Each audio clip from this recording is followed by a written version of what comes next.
Decision making theories, उसमें कौन सा multi attribute utility theory, elimination by aspects और सैटिस्फाइंग। तो डिसीजन मेकिंग में एक कॉग्निटिव प्रोसेस है, उसमें बहुत सारी थ्योरीज वगैरह होती है जिसमें हम लोग मल्टीपल अल्टरनेटिव्स को देखते हैं, ठीक है, और उसमें से फिर हम लोग उसको वेरियस एट्रीब्यूट्स भी देते हैं, ठीक है। रियल लाइफ सिचुएशंस में हम लोग क्या करते हैं, कंपेयरिंग अल्टरनेटिव्स को हम लोग कंपेयर करते हैं, ठीक है, जो कि कॉम्प्लेक्स और मल्टीफेसिटेड होते हैं, जैसे कि लैपटॉप चूज करना या परचेसिंग हाउस करना है ना, तो उसमें बहुत सारे ऑप्शंस रहते हैं, उन ऑप्शंस में से अपने को चुनना पड़ता है, एक बेस्ट डिसीजन लेना पड़ता है, जो कि बहुत डिफिकल्ट होता है। तो इसके लिए फिर ये थ्योरीज क्या करती है, हमको इसमें हेल्प करती है, जैसे मल्टी एट्रीब्यूट यूटिलिटी थ्योरी है, एलिमिनेशन बाय एस्पेक्ट्स है, सैटिस्फाइंग है, ये सारी। तो मल्टी एट्रीब्यूट यूटिलिटी थ्योरी में क्या है, वो नॉर्मेटिव डिसीजन मेकिंग मॉडल है जिसमें कॉम्प्लेक्स डिसीजन अपन हैंडल कर पाते हैं, ठीक है, जिसमें यूटिलिटी भी हमको सबसे ज़्यादा मिलती है और हम लोग अलग अलग जो वेरियस ऑप्शंस रहते हैं उनको अच्छे से फिगर आउट कर लेते हैं, ठीक है। तो उसमें क्या 6 स्टेप्स है, आइडेंटिफाई रिलेवेंट एट्रीब्यूट्स, ठीक है। तो उसमें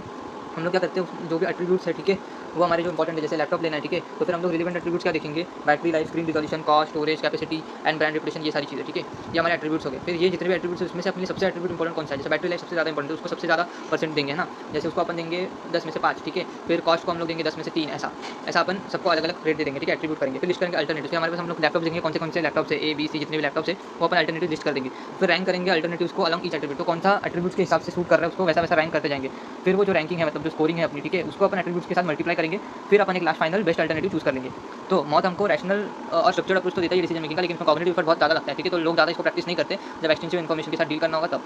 फिर एलिमिनेशन बाय एस्पेक्ट्स क्या है, ये सिंपल डिसीजन मेकिंग स्ट्रैटेजी है जो कि कॉग्निटिव एफर्ट को रिड्यूस कर लेता है, जो कि टवर्स्की ने दिया हुआ है। तो इसमें क्या होता है, अल्टरनेटिव्स को हम लोग हटाते जाते हैं एक एक करके, ठीक है। तो पहले तो हम लोग एट्रीब्यूट सिलेक्ट करते हैं जो सबसे ज़्यादा हमको मैटर करता है। अभी हाउस बाइंग में हमको सबसे ज़्यादा प्राइस मैटर करता है, तो हम लोग उस एट्रीब्यूट वाले जितने भी है वही लेते हैं जो मतलब उस प्राइस के लेवल में आते हैं, बाकी सब जो बाकी के जो भी वो सब हट जाता है, ठीक है। उसके बाद फिर उसमें भी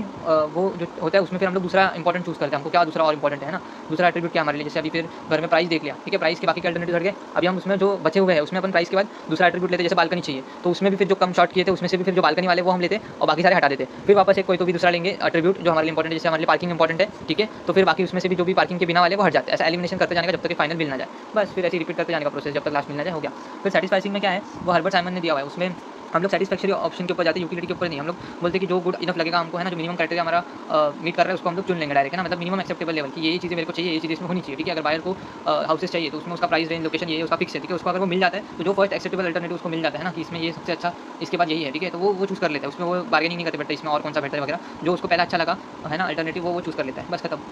फिर उसके बाद टेस्टिंग डिसीजन मॉडल्स में क्या है, डिसीजन मेकर्स क्या करते हैं, combination of different strategies use करते हैं, जैसे जैसे कंटेक्स्ट और इन्फॉर्मेशन रहेगा वैसे। रिसर्च में पेन ने बताया कि लोग सिंपल नॉन कॉम्पेंसेटरी स्ट्रैटेजीज जैसे ईवी वगैरह यूज़ करते हैं ताकि सेट ऑफ अल्टरनेटिव्स जो है रिड्यूस कर पाए। वन से मैनेजेबल नंबर ऑफ अल्टरनेटिव्स जब बच जाते तो लोग कॉम्प्लेक्स चीज़ें लेते हैं, जैसे कि मौत, ठीक है, मतलब मल्टीपल एट्रीब्यूट यूटिलिटी थ्योरी, मौत नहीं सॉरी MAUT, है ना। तो this mix approach has balance, cognitive load भी इसमें बैलेंस हो जाता है और डिसीजन क्वालिटी भी। हाँ, तो इसके नोट्स जो है मेरी स्टैंडर्ड स्कोर्स वाली जो वीडियो है उसके नीचे डिस्क्रिप्शन